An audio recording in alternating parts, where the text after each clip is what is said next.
주목해야 할 여러 이슈를 모아 시청자분들에게 편안하게 전달하겠습니다. 브리핑을 부탁해입니다. 오늘 우리의 부탁을 들어줄 동아일보 정치부의 안규영 기자 나왔습니다. 안녕하세요. 안녕하세요. 네, 안 기자, 오늘 들고 온 첫 번째 소식부터 전해주시죠. 네, 첫 번째 이슈는 시간은 누구 편입니다. 시간은 누구에게나 공평한 거 아닌가요? 이게 어떤 의미죠? 네, 지금 헌법재판소가 윤석열 대통령 탄핵 심판 결론을 두고 장고를 이어가고 있는데요. 네. 지금 이 시간이 과연 누구한테 유리하냐, 윤 대통령에게 유리하냐, 민주당에게 유리하냐입니다. 사실 민주당에선 불안감이 감지됩니다.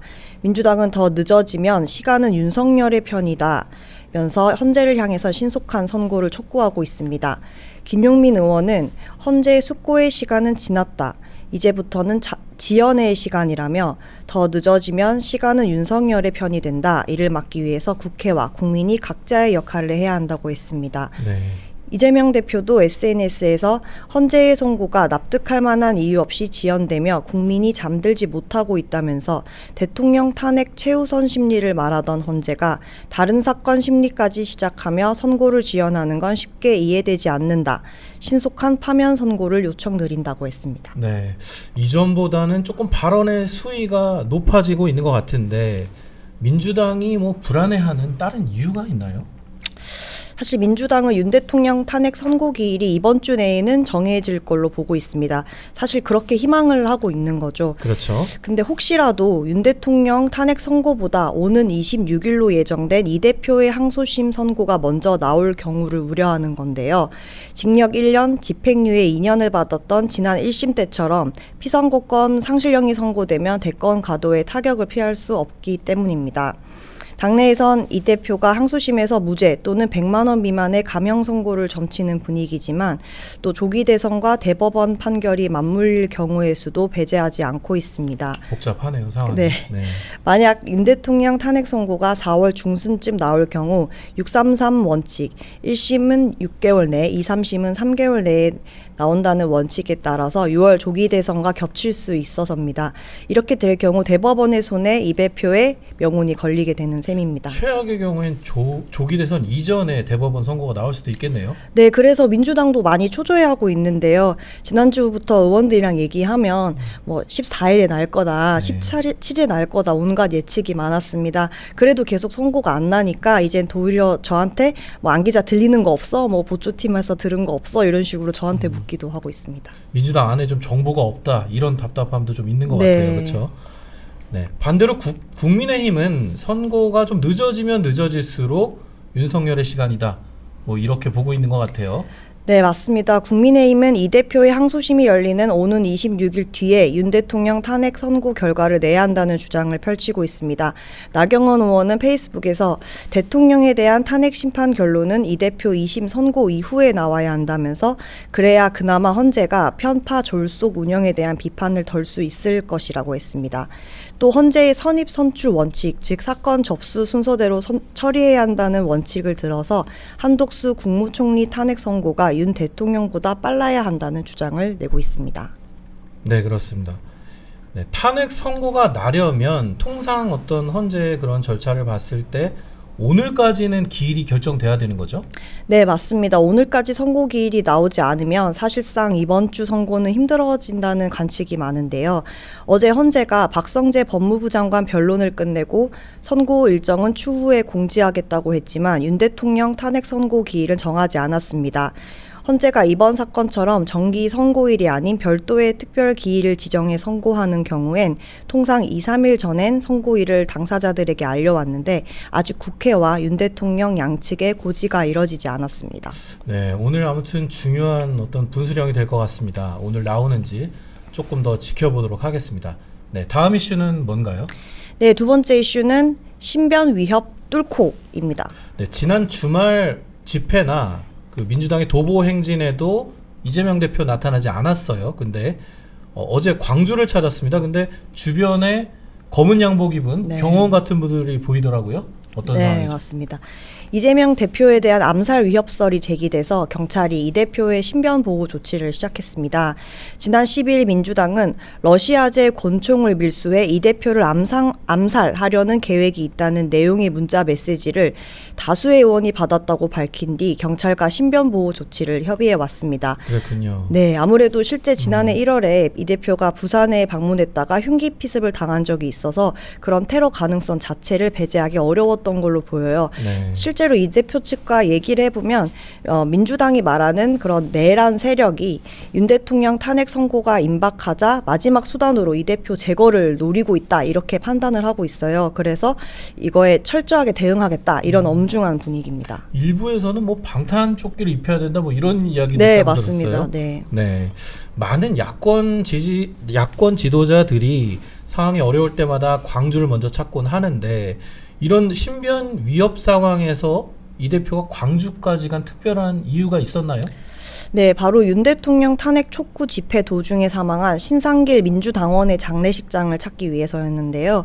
유족을 만나 위로한 대표는 다음 일정으로 광주 5.18 민주광장을 찾아서 또 단식 농성 중인 광주시 구의원들을 위로하고 또 광주 비상행동의 집회에도 참석했습니다. 네. 이런 방문은 지난 12일 테러 협박을 받은 이후 첫 공개 행보인데요. 이 대표는 이후 공식 일정을 정상적으로 소화하겠다는 의지도 드러냈습니다. 그리고 이 대표는 이날 최상목 대통령 권한대행이 9번째 거부권을 행사한 것을 두고 국무위원으로서 능력과 자격이 없는 인물이라고도 지적했습니다. 이 대표 발언 수위가 예전보다는 헌재를 향해서 좀 더 강하게 나오는 모양새인데 헌재에 대한 메시지 좀 구체적으로 전해주시죠. 네. 이 대표는 조속한 헌재 선고를 촉구하면서 전두환 전 대통령에 대한 비판을 쏟아냈습니다.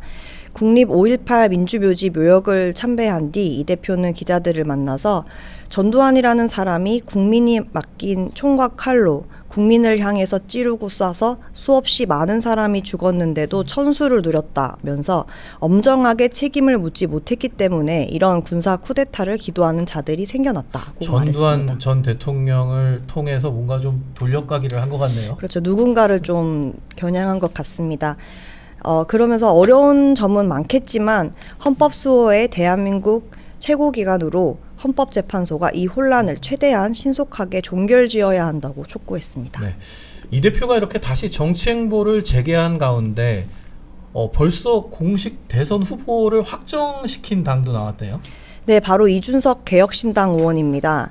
개혁신당은 윤 대통령 탄핵 심판이 인용돼서 조기 대선이 치러질 경우를 대비해서 원내 정당 중 가장 처음으로 대선 후보를 확정지었습니다.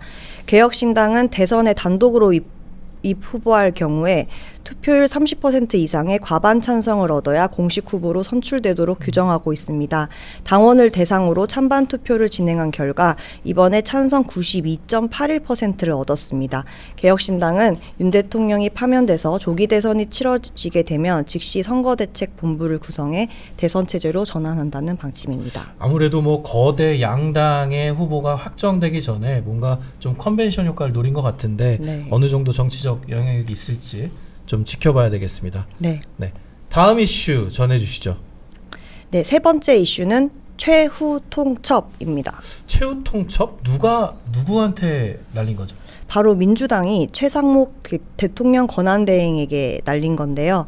박찬대 민주당 원내대표는 어제 네. 최 대행을 향해서 오늘인 19일까지 마은혁 헌법재판관 후보자를 임명하라고 촉구했습니다. 그 마 후보자 임명 시한을 19일로 못 받고 최후 통첩을 날린 겁니다.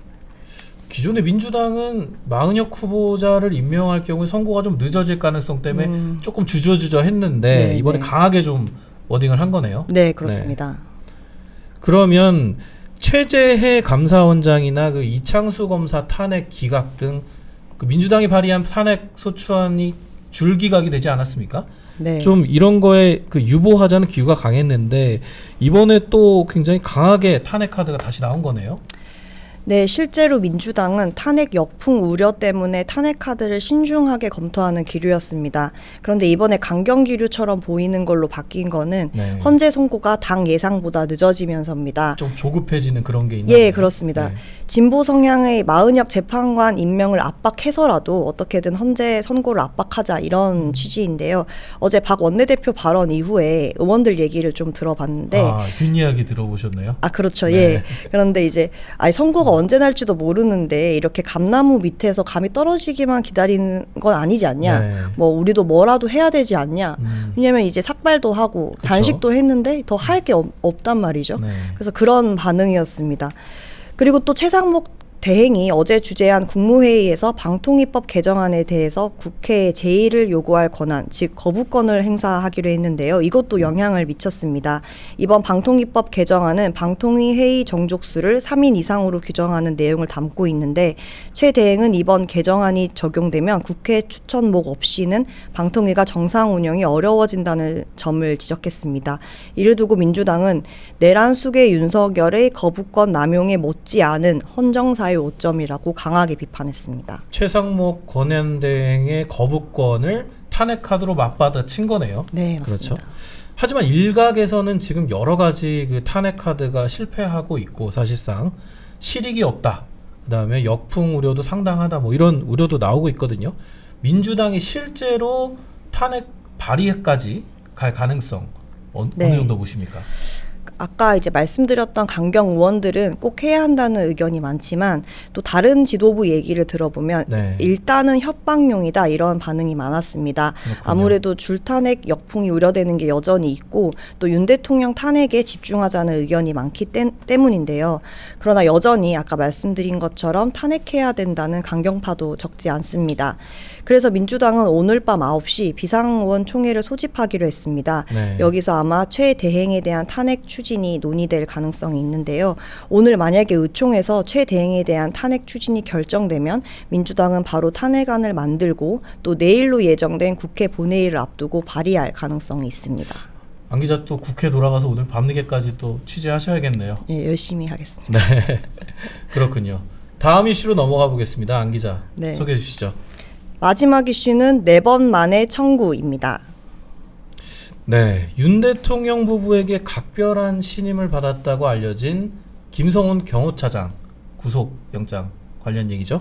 네, 윤 대통령에 대한 체포영장 집행을 방해했다고 의심받는 김성훈 차장에 대한 구속영장이 청구됐습니다. 경찰은 앞서 윤 대통령 체포를 방해한 혐의로 김 차장에 대해 3차례나 구속영장을 신청했지만 번번이 검찰에서 가로막혔고 김 차장은 계속해서 경호처를 이끌고 있습니다. 네. 하지만 서울고검 영장심의위원회는 지난 6일 구속영장 청구가 타당하다면서 경찰의 손을 들어줬고 검찰은 결국 4번째 신청 만에 경찰의 구속영장을 받아들였습니다. 네, 3전 4기로 됐는데 그럼 김 차장이 실제 사법 절차 좀 지켜봐야겠지만 구속되면 윤 대통령 체포 당시의 상황이 조금 더 명확하게 밝혀질 가능성이 있을까요? 네, 경찰은 윤 대통령이 김 차장과 미국산 암호화 메신저인 시그널을 통해서 체포 저지를 직접 지시한 정황은 물론 2차 체포영장 집행을 두고 총을 쓸 순 없냐고 물었다는 경호처 직원의 진술도 확보했습니다. 이미 많은 진술이 나왔네요. 네, 맞습니다. 네. 그럼 이번에 구속영장이 청구되기 전에 경호처 내부의 어떤 인사 논란도 사실 있었어요. 이 부분도 좀 소개해 주시죠. 경호처는 지난 13일에 징계위원회를 열고 대기 발령 중이던 경호 3부장에 대한 해임을 의결했는데요. 경호처는 해당 부장이 지난 1월 윤 대통령 체포 영장 집행 국면에서 경찰 국가수사본부 관계자에게 군사 시설물 위치 등 내부 정보를 유출한 혐의를 받는다고 했습니다. 하지만 이런 인사조치가 이뤄진 배경은 따로 있다는 분석도 나왔는데요. 해당 부장은 윤 대통령 체포 영장 2차 집행을 앞둔 1월 12일에 경호처 간부회의에서 수사기관의 영장 집행을 막아선 안 된다고 강하게 피력했던 걸로 알려집니다. 또 경호처에 영장 집행을 막으라고 지시한 김성훈 차장에게 사퇴를 요구한 걸로도 전해지는데요. 해당 부장 측은 찍어내리기 징계라고 반발하면서 기밀을 유출한 적이 없는데 일종의 인사 보복이다. 만약에 징계가 확정되면 인사혁신처 소청심사위에 소청심사를 청구할 거라고 했습니다. 윤 대통령이 지금 한남동 관저 안에 있는데 네. 경호처 사정이 굉장히 복잡합니다. 좀 더 지켜봐야 될 것 같습니다. 네, 어제 그 하나 보도 나온 거를 조금 소개해드리면 지난 1월 윤 대통령 체포 시도가 있던 당시에 윤 대통령이 뭐 도피했다 이런 설이 있었는데 이거와 관련된 해명이 실제로 어제 나왔어요. 네, 맞습니다. 말씀해 주신 것처럼 1월 3일에 윤 대통령에 대한 첫 체포 시도가 실패한 후 윤 대통령 도주설이 퍼졌는데요. 그때 윤 대통령이 실제 관저 밖으로 나가서 용산 대통령실 지하 상황실을 둘러봤었다는 보도가 나왔습니다. 네. 바로 체포 시도가 실패한 후인 닷새 뒤 1월 8일 윤 대통령이 한남동 관저를 나왔다는 보도인데요. 이에 따르면 익명을 요구한 대통령실 관계자는 윤 대통령이 이날 조용히 한남동 관저를 나왔었다. 용산 대통령실로가 지하 상황실을 둘러봤다고 전했습니다. 네. 그러니까 관저 밖으로 나왔는데 도피한 건 아니고 용산 지무실에 갔다 뭐 이런 얘기네요. 네, 맞습니다. 네, 알겠습니다. 네, 지금까지 동아일보 정치부 안규영 기자와 함께 얘기 나눠봤습니다. 다음에 또 브리핑 부탁드리겠습니다. 네. 수고하셨습니다. 감사합니다. 네.